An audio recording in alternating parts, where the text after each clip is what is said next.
Jeff Marsocci, it's great to have you in the office. Let me just give you a brief intro, and I'm really excited about what we're going to be doing here today. Attorney Jeff Marsocci is with the law offices of Jeff Marsocci. Jeff, where is your practice located, and what do you do? Well, I'm up in North Raleigh, kind of at just a little bit south of 540 and Six Forks, and we focused almost exclusively on estate planning, Medicaid planning, a little bit of estate administration. I'd say that's at least 95% of what we do, but that other 5% is sometimes I have clients that own a couple of rental properties and we need to do some corporate protection around that. But we do not do any kind of litigation. That's just not what we do. That's not where my passion is. Mine is avoiding all those problems. So you don't do litigation. What is your focus? What is it that makes your practice, and what makes it unique to you?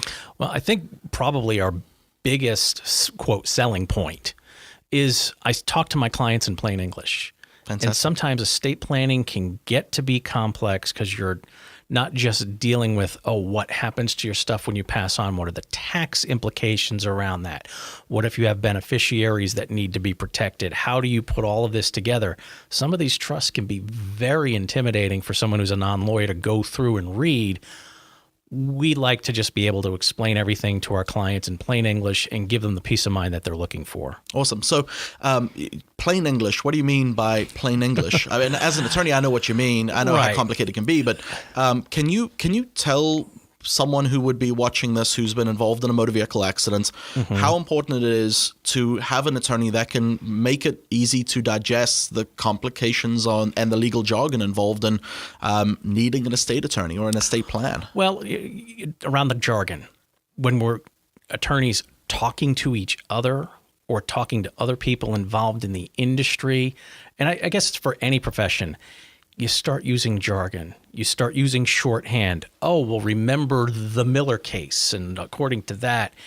And I've sometimes seen attorneys have that leak into their conversations with their clients, and their clients are almost afraid not to ask questions. What do you mean by the Miller case?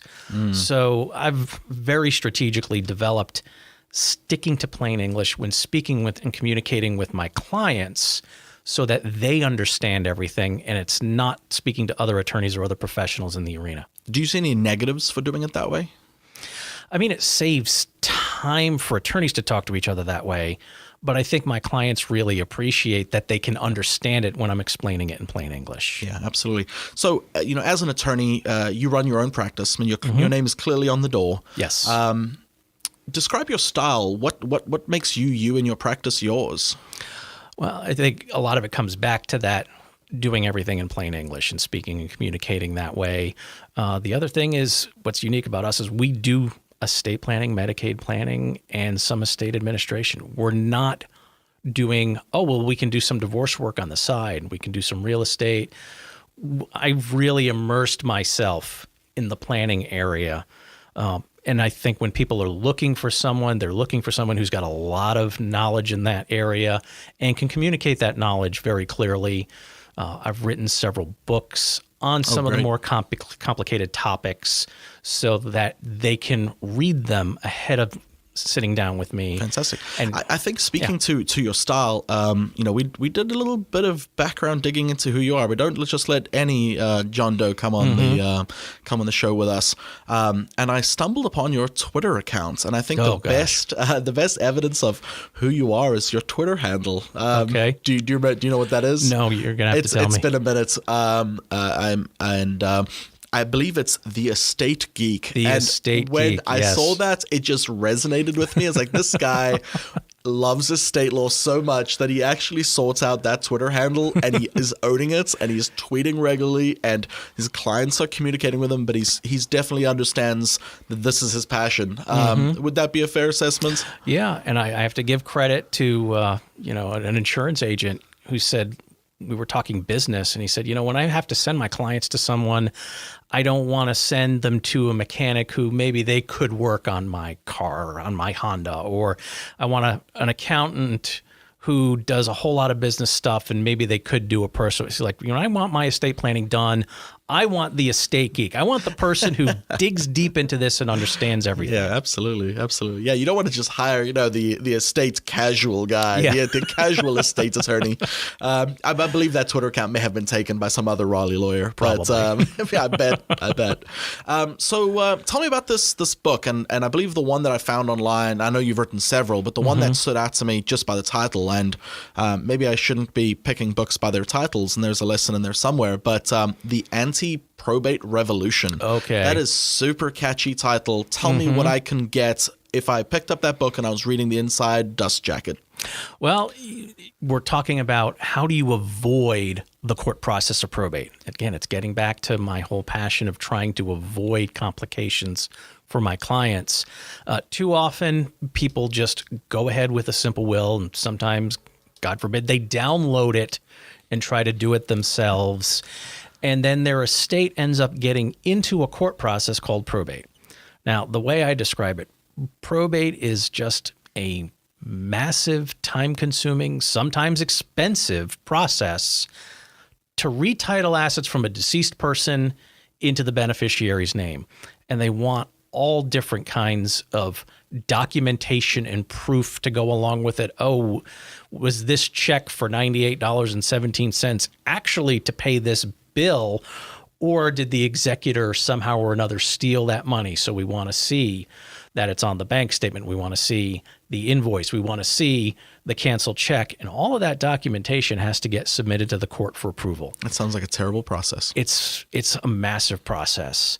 And it was probably, I love how you just took my negative words and you just turned to say, well, it's a massive process as opposed to a terrible process. Right. Well, but it's very well meaning in that they want to make sure that nobody's stealing money. And if you really think it's a burdensome process, and it is, it's because people were stealing money. Yeah. Now, if you've got something in a revocable trust, which is one of the things we talk about in that book quite a bit, it's taking it out of that court process. So if you really, really trust that your trustee is not going to end up stealing your money from your beneficiaries, well, then you can go with a much simpler process of just making sure you've got a balance sheet and everything's fine. So how would an accident victim utilize someone like you, an attorney like you, after an accident? Let's maybe give a hypothetical, or maybe a couple hypotheticals. Someone's involved in a serious motor vehicle accident. It's a catastrophic injury to a loved one, and that person can no longer make their own decisions. I think that's a very different situation as opposed to a catastrophic injury where someone can make their own decisions but may have some disabilities as a result of the accident. Would that be a fair assessment? Well, we have to assess whether or not they're able to execute their own documents. Gotcha. And that's the big thing. And it comes down to testamentary capacity. I don't want to get too technical. Look, if you know who you are, you know who your immediate family is, you know who your kids are, and you know what you're doing with these documents, and essentially for a will, okay, where is my stuff going to go if I die? If you have that much capacity, all right, you can execute the documents that we're talking about. And then we can put in place a healthcare power of attorney, a financial power of attorney. We can put together the will or do a trust, and we can line all these people up. How would that help an accident victim, though? Those documents, what would that be doing for them? If they're going to end up potentially getting worse down the road, and then they fall into where they can't make any of those decisions for themselves. Now, sometimes we're able for accident victims, because they've already executed a power of attorney, someone else can actually set up some of these documents, and we can move their assets in such a way that they're going to qualify for whatever benefits they're going to be entitled to. One of the biggest things that we do in the Medicaid planning end, even if it's not an accident victim, just someone's a senior and they get dementia, all right, we can move their assets into these trusts, get the 5-year clock going for Medicaid, and some other benefits, it's not even a 5-year clock, or we can do some strategies so they're entitled to those benefits without losing everything else. Gotcha.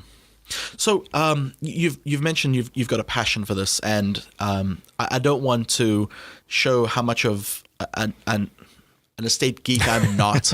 I clearly went to law school, and I've never practiced estate law, and I know what testamentary capacity is. I understand the intricacies of why it's important, but I want to switch to you for a second. Mm-hmm. What made you write this book? I mean, I don't imagine that would be a simple task. Well, yeah, the first book is always the most difficult. There are multiple books. Wow. The first one is always the most difficult. I did a lot of research. The first book actually was estate planning for domestic partners. And this is going back before we had those marriage equality decisions. And it was how can couples, same gender couples, who at that point could not legally marry, how do they get most of the benefits of marriage that they're looking for? So I did a lot of analyzing. I did a lot of putting together in as simple a format as I could. Here are all the rights that we can get through things like powers of attorney and doing a joint trust, but we have to do it in such a way it's not tripping up the gift. I put a lot of research. That took me about a year to do. Wow. After that, I realized, you know what? For the type of books that I'm doing, it could probably be done a lot more quickly and a lot more simply if I just told the stories. And if I listed out just very basically and spoke it and wrote it almost the same way. So in a lot of these cases, when I'm looking through and writing the book, I'm imagining myself just talking to my clients. And that's kind of been the rule of thumb on some of these books that I put together. It's, all right, if I have to explain it more than 3 times in 1 week and it takes more than 15 minutes to explain, it's probably worth putting together anywhere from a 60 to 120 page book so that I can just hand them the book, let them read through it, and really absorb it. So you're imagining yourself talking to these clients, and you're imagining yourself answering their questions. What kind of questions should these clients or even accident victim clients be asking their estate attorney? Well, I think they should be asking, what do I need to do to protect everything that I have? What can I do to maximize the benefits for me? And at the next stage, after I'm gone, how are we going to benefit the family? Gotcha. And don't forget Mr. Ruffles, right? I mean, the family dog, that's a big deal. You'd be shocked at how many of my clients put that as one of their top priorities. Without giving any names, we recently put together a whole plan and just got it signed a little while ago for a husband and wife. They don't have kids, but they have 13 cats. Wow. And they need to make sure that they're cared for and placed, and it's not a quick process. Yeah, it's an honorary trust for pets. Is that what it's called? Well, they typically call them a pet trust. Gotcha. But in a lot of those cases, they're really trying to make sure the pet's taken care of by specific people and the money stays there and gets sent out in drips and drabs to pay for bills. This particular client just wanted to make sure that they got placed somewhere with the sum of money. But it was the primary thing. Yeah. So at the risk of making the dad joke of the year, that sounds like a hairy business. Oh, yeah. Yes. Yeah. I couldn't imagine having to deal with that. But what kind of questions should car accident victims be asking their estate attorney or you if they came and saw you? Well, I think it's a lot more about what do you need to do to protect what you have. Is a function of what you have is a function of what kind of questions you should be asking as well? Right. Because it's how do you protect the fact that you've got a house and maybe another home. If you're talking about Medicaid and a lot of the other federal programs, you can keep your residence, but that extra piece of property is definitely a no-go. They're not going to give you the benefits if you have more than one piece of property. One case going way back, they had 1/10 of an acre of land on the side of a mountain. It was basically unsellable. I have no idea how it came into the family to begin with, but we had to have a cousin buy that for a couple of $100s because it was holding up the whole thing. So, wow. Yeah, the one thing that I do highly recommend when you're talking about benefits, don't hide anything from the attorney. Or have a rich cousin. Yeah, well, or have a rich or maybe cousin. a cousin with a couple $100s. Yeah. Here's one technique that I know for a fact does not work. Take all your money out of the bank and put it into coffee cans and bury it in the backyard. They know that money came out, believe me. I can't imagine what it would be like to deal with situations like that. So let's switch gears and talk about you and your practice a little more. Where do you see your practice in the next year, 3 years, 5 years? Well, I think we have a very natural progression that we're looking for. We are probably going to add a little more staff over time. How many staff members do you currently have? Well, currently we have 3 people who are almost full-time, 1 full-time person. We have a legal assistant, we have a marketing person, and then we have the office manager. And at some point, we're probably going to add another legal assistant. And from there, we may end up eventually adding another attorney, and then I'll develop another office. I have a very small office in Asheville where I'm working with a financial advisor. He gives me space. We work on clients together. But building up a practice there and spending a little bit of more time there is something that I would probably enjoy. Yeah, Asheville is quite lovely, and I have to admit I'm a little jealous that you get to go as often as you do. So you're looking at this natural progression of growing your practice, opening some more offices, and obviously clients, effective client communication, and solid representation is a factor of doing that. Who is your ideal client? Who is someone that you could actually assist? What does that person look like? Where are they? What are they doing right now? Okay. Well, when you're looking at demographics, it's not so much about the demographics. Where I find a lot of my clients coming in is they've experienced the death of a friend or family member, a loved one within the last few years, and they see the results of either not planning or poor planning. They're ready to sit down and actually do something. In that vein, we have a lot of clients coming in. In fact, just today, yes, we've been meaning to do this for the last year and a half, but now I am 8 months pregnant with my second child. I've got to put something in place because right now we don't have anything. Another is, well, I'm about a year to a year and a half to retirement. And I've been told over and over again by my financial advisor, I need to get my estate plan in order. Yeah. Another instance, I have a child. They have autism. They've turned 18 now. They're receiving disability. They're receiving Medicaid. They can work 15 hours a week, but no more than that. I've got to make sure that when I pass on, that I'm not leaving them all my money so that they get kicked off their benefits. But at the same time, I want that money to be there to help them. How do we do that? Yeah. And then I get occasionally the clients in their 80s. Yeah, I never did this. It's probably about time. So you meet these folks, you sit down, you get a sense of who they are, what they're about, what they're trying to accomplish. How do you measure success for what you're doing with your clients? If they have that great sigh of relief on the way out the door after signing everything, after they've gone through most of the process, and you can see that a weight's been lifted. Yeah. I had one client many years ago. He was so worried and so concerned about what was going on. He wanted to leave everything to his wife, but he knew and didn't trust her side of the family because they would talk her out of all the money. He actually worried himself into a heart attack, and we had to put off the meeting for several months. But you really saw the relief even after the first meeting, and I said, yes, we can help you. That's brilliant. Those are the instances that I measure success by. Fantastic. And imagine if you are any fallible human being, such as myself, there have been instances where things haven't gone according to plan. Have you ever been in a situation where you've not successfully represented a client? And if so, why has the representation not been successful? Obviously, we don't want to get into confidential information, but for us, we find that clear lines of communication are important. Outside of good communication, what causes a relationship between an estate attorney and an estate client to fail? Well, we really try to be in tune with our clients, and we try to avoid any mistakes. I'd say where things have broken down is something has happened between them engaging us and the plan getting fully executed that changes their whole attitude. Gotcha. And maybe they end up being a little more, I'd say maybe not belligerent, but disagreeable.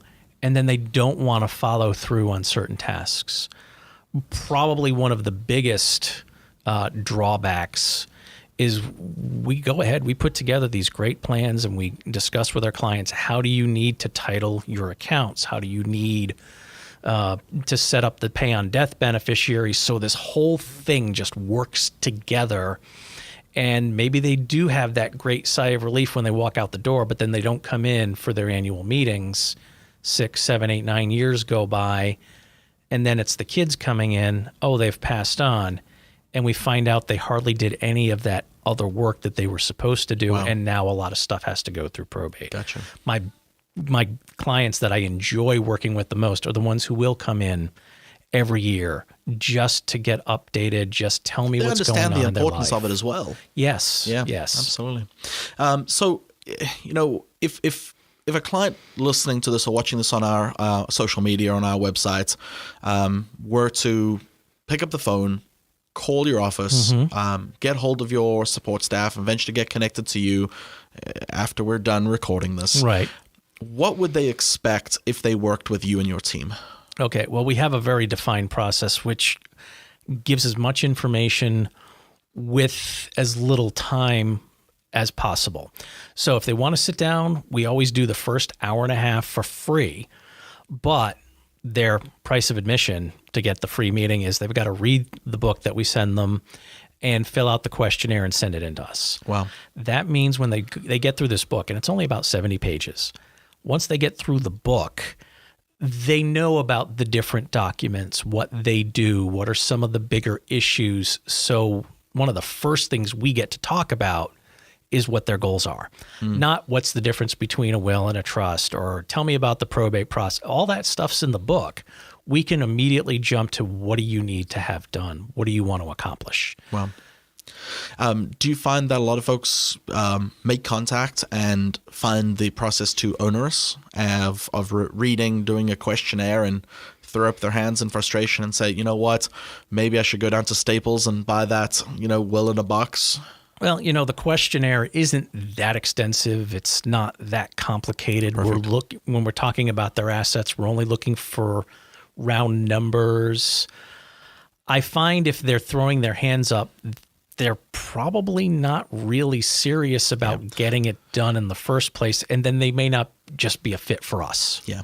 Good for you. Good for you. I think that goes and speaks to just knowing who you need to work with and working with people that understand the importance of adequate legal representation. Right. Absolutely. So let's switch gears here for a little bit and get a little personal. What non-law related topic do you consider yourself an aficionado of or an expert in? Oh. Well, this is actually the topic of the next book that's going to be completely non-legal. So look, we'll stop recording. Wink, wink, nudge, nudge. We're not. Okay. Tell us what you're an expert in. What can we expect to be in this book? Well, one of my passions is working with the college group Circle K. They're a service organization. They're a member of the Kiwanis family. So if you're familiar with Kiwanis, this is a college level program. I've been working with the group at NC State going back to 2000, so it's 19 years now that I've been working with them. And I focus a lot on leadership development with the students as they're coming in. They're becoming committee chair people or they're becoming the officers. I go through strategic planning, and I just love seeing them take up these lessons and then succeed in life. Strategic planning is something that you don't normally get. You certainly don't get it in high school. You don't always get it in college unless you're a business major. But I had a former student was telling me, because she went through this strategic planning process where we go through a whole weekend, and she went to her internship back home in New Jersey, and it was a summer internship. Her and 14 other students, and it was a big company. I'm not going to give the name. Sure. But they were going through 2 days of orientation as the new interns, and one of the senior vice presidents came down to talk to them, and they had a break. And she's talking with the manager and the senior VP, and they're talking about the company's new vision statement. And she said, that sounds a lot more like a mission statement. And they just stopped, and they looked at her, and they said, you know this stuff? And she's like, Oh yeah, I've done this with Circle K, and we just went through this with our club and with our district, and yeah, this is good. It's good stuff. So what does the club actually try attempting to do? Well, they're doing community service. Fantastic. But the point on this story is, she came in the next day, and they pulled her into an empty office, and she's like, "Oh my God, am I getting fired on my second day?" They said, "You're in charge of the 14 other interns." So it was because of those leadership lessons that she ended up kind of getting a promotion on her second day at work. Wow. That's the stuff, the passion that I like seeing. That's how I measure success on the non-legal side. Fantastic. And are there any topics, again, not law related, that you're curious about, that you're researching, that you're interested in, that you find novel? Whether it's tech related, or maybe you're a cobbler on the side and you like making shoes. I don't know. Well, tell us about you. The Circle K year is the academic year. Kind of almost perfectly off the academic year is the Durham Bowl season. Oh, so okay. I've kind of given myself the luxury of following this one team in this one sport in AAA baseball. And if you ask me, obviously you're keeping track of what's going on with this guy in the Baltimore Orioles. I have no idea what you're talking about. But the Durham Bulls is a passion. We have season tickets, and my wife and I really enjoy going out there. She enjoys it a lot more than I thought she would initially. Wow. Fantastic. Yeah. How many games? I mean, I know the Durham Bulls, they play a lot of games in a season. Well, yeah, they've been cutting it back a little bit, but it's 70 home games this year. Wow. How many of those do you make? We try to make all 70. Wow. I know we don't. Usually it ends up being somewhere between 55 and 60. That is a commitment. But yeah, it is a commitment. But we have friends. I don't know if you've ever seen the movie Fever Pitch about the Boston Red Sox, and it's like, oh, this is their summer family. They all kind of know each other, and from the first game all the way through whatever playoffs they're in, they're all sitting together and they get to know each other. We have our Durham Bulls family, so it's a social thing for us too. We get Fantastic. to go out and see them and see their kids. And one friend, we went out to his first pitching performance in varsity high school baseball. Wow. The other night, it ended up getting into below freezing, and we were sitting there with our teeth chattering, but we enjoyed going out nonetheless. That's awesome. So, are you originally from the Durham area? Well, originally, I'm from the Fort Worth, Texas. Okay. That's where I was born. My father was in the military down there. He was a doctor at Lackland Air Force Base, and that's where I spent the first year and a half of my life. So I don't remember anything about that. But then I grew up in Rhode Island, and that's where the family's from. Gotcha. Went to school in New York, and then just kind of kept going south and ended up in Raleigh about 23 years ago. I hope there's no plans to go any further south. Probably not. Good. Yeah. So why the Durham Bulls? I mean, there's a lot of decent baseball within a couple hours, maybe 5 or 6 hours of Raleigh. Durham Bulls AA, if I'm not mistaken. They're AAA, so they're just below the Tampa Bay Rays. Why Durham Bulls? We were looking to do it as kind of a business thing. Wow. So we have 4 seats. We invite clients out and other professionals for networking, but it's just an enjoyable experience all Fantastic. The same. And it was that or the Mudcats, and they're both great. They're both great experiences. It's just Durham was a little bit closer and the stadium a little bit nicer. So, look, nobody's listening. Nobody's watching.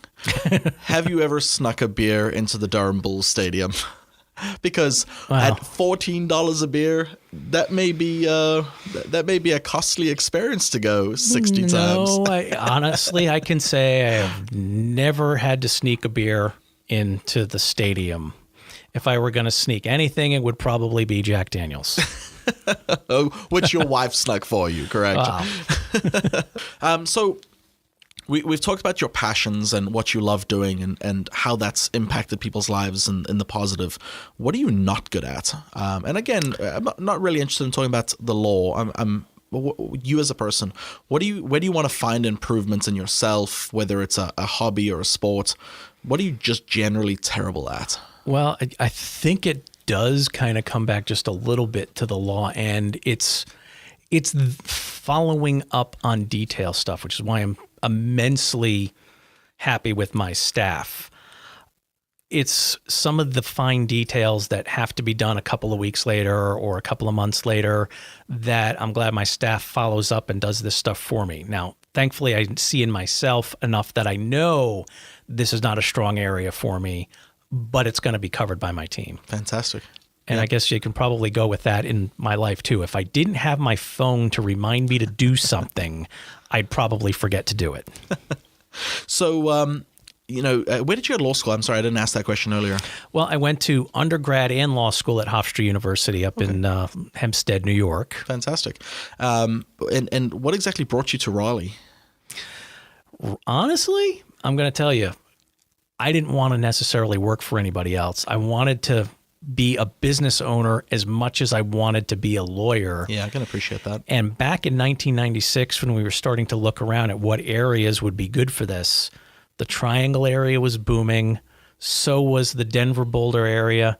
And I had decided I had enough snow. So we took a look at the area. My wife has some cousins in the area. And so family was close, but not right next door. Yeah. So this is where we decided to move. We moved to Raleigh. Very strategic. Mm-hmm.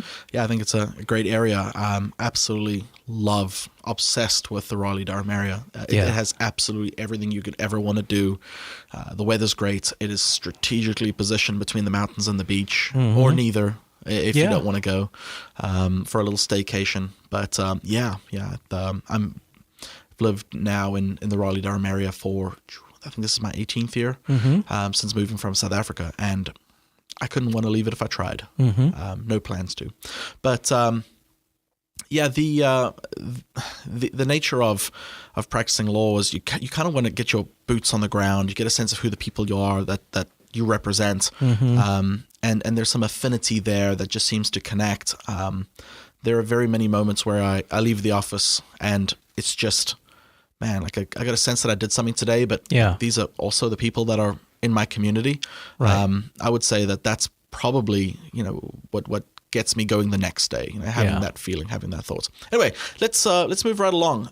What is your best story from practicing law? Tell me something that's hilarious or exciting that has come out of practicing law. And again, please, protect the identity of the guilty or the innocent as best you can. Well, I often tell the story of why it's important to do your planning the right way. It came down to, I'm just going to use first names, and protecting the identity. Well, look, all of this stuff ended up in probate, which is public anyway, so there's nothing I'm revealing there.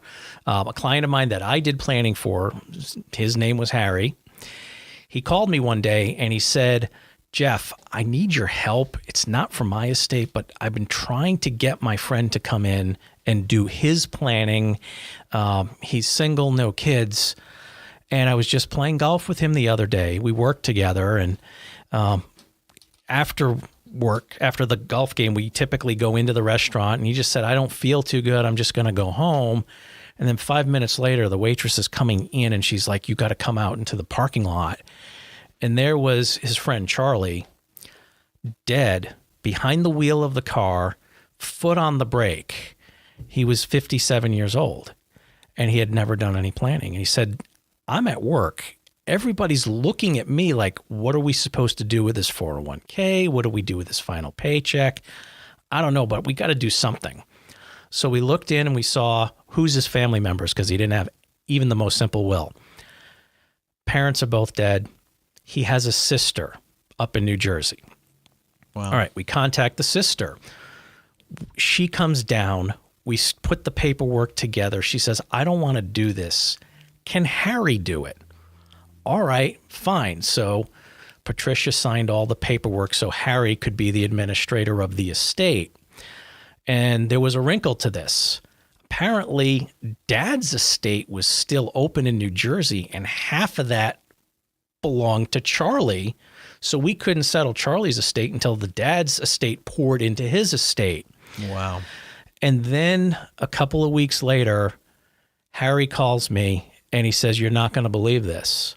Apparently, Patricia was staying in his apartment. She's a smoker and she didn't put the cigarette out. Oh, no. Don't tell me. And the couch caught on fire and it suffocated her in her sleep. And so she dies. And then suddenly all the cousins start coming out of the woodwork saying, I want Charlie's car. I want this that belongs to Charlie. I want this. And I had to explain to them, look, none of you are Charlie's heirs. You're Patricia's heirs. Yeah. We can't get stuff to you. We can only get stuff to Patricia's estate. So you should probably get an attorney up in New Jersey where she was a resident to set up an estate for her. When we get the half of the dad's estate and we combine it with Charlie's estate, then we will take it and turn it over to Patricia's estate. And it was all because nobody had done anything efficiently. And this probably took years. And it ended up being in a fight. It's like my childhood coming back. Best and worst movie. What do you got for me? Oh, you mean just out of the Marvel? No, out of anything. What do you think is the very best movie ever made so I can judge you quietly? And then the very worst movie so I can judge you quietly as well. Okay. Well, in terms of best movie all time for me, I was on the college newspaper and I was on the law school newspaper, so I'd have to go with All the President's Men about the whole Watergate scandal. Worst movie. I don't know if I've seen so many bad movies. I don't know if I can narrow it down. Generally, I don't have too much of an affinity for romantic comedies. The one that I already mentioned kind of tricked you into liking it was Fever Pitch. It really was a romantic comedy, but it was about the Boston Red Sox experience, which, okay, I grew up in Rhode Island, so I was a Boston Red Sox fan. So Gotcha. Yeah, that I think as a genre, rom-coms, romantic comedies, something about them and the drama that they build into them just as an attorney just causes me not to want to watch. But I think you hit the nail on the head. Like romantic comedy is just a terrible it's just genre. Not me. It's just not designed for us. Yeah, unfortunately or fortunately, whichever way you want to look at that. So let me end the podcast by asking you the question that I ask everyone: what's something that I have failed to ask you, but I should have? Ooh. That's a tough one because we've talked about so many great things. Yeah, and if there's not anything, feel free to let us know anything else that you want to say or something about where folks can contact you or find you as a way of signing off if there's not anything else that you want to add. Okay. One of the things that my clients sometimes ask is, why did I get into this area of law to begin with? And really, I have to credit the estate planning for one grandmother and the Medicaid planning for my other grandmother. Wow. One of my grandmother that my father's side, after my grandfather died, he died a couple of weeks before I went away to law school, and apparently not everything was sewn up as tightly as they thought. And so my grandmother was calling me and asking me legal questions, and I'm running around the law library trying to figure things out because she was getting a bill every time she asked the lawyer. So that kind of led me into revocable trust because I read this great book called The Living Trust by Henry W. Apps III. Unfortunately, he passed on a couple of years ago while he was in the process of updating it. So the latest edition, I think, is 2003, but it's still a really good book if you can get past some of the tax numbers that are in there. On the other side, my grandmother started losing her memory just as I was going away to undergrad. And then it just got progressively worse to the point where my uncle and my grandfather kind of had to keep the doors locked. She couldn't get out of the house except into the yard, and they had fenced in the whole backyard so she couldn't get out. Wow. And eventually she just started climbing out the windows and flagging down cars in traffic, and the police said, you have to do something or we will have to do it. So she ended up in a facility, and she was extremely healthy for 7.5 years, except she needed that supervision. Yeah. So that would have completely devastated the family if they hadn't gone to an attorney that did Medicaid planning, and I saw what he was able to do. And I mean, they were living in the house that my great-grandfather built with his own hands, just a couple of blocks from the beach. That house is still in the family. It belongs to my cousins now. They didn't have to lose it just to take care of grandma. So those kind of inspired me to get into those areas of law, and that's where I am today. Fantastic. Well, Jeff, it's been my pleasure to chat to you and for you to be so real and share so many terrifying and also fun stories, and telling us about your practice and what you've got going on. Where can people find you? How can they reach you? Well, they can always call the law office, 919-844-7993, or they can visit us on the web, www.livingtrustlawfirm.com. Perfect. Well, thank you so much for joining us again. It's been a real treat. Thank you. Thank you for having me.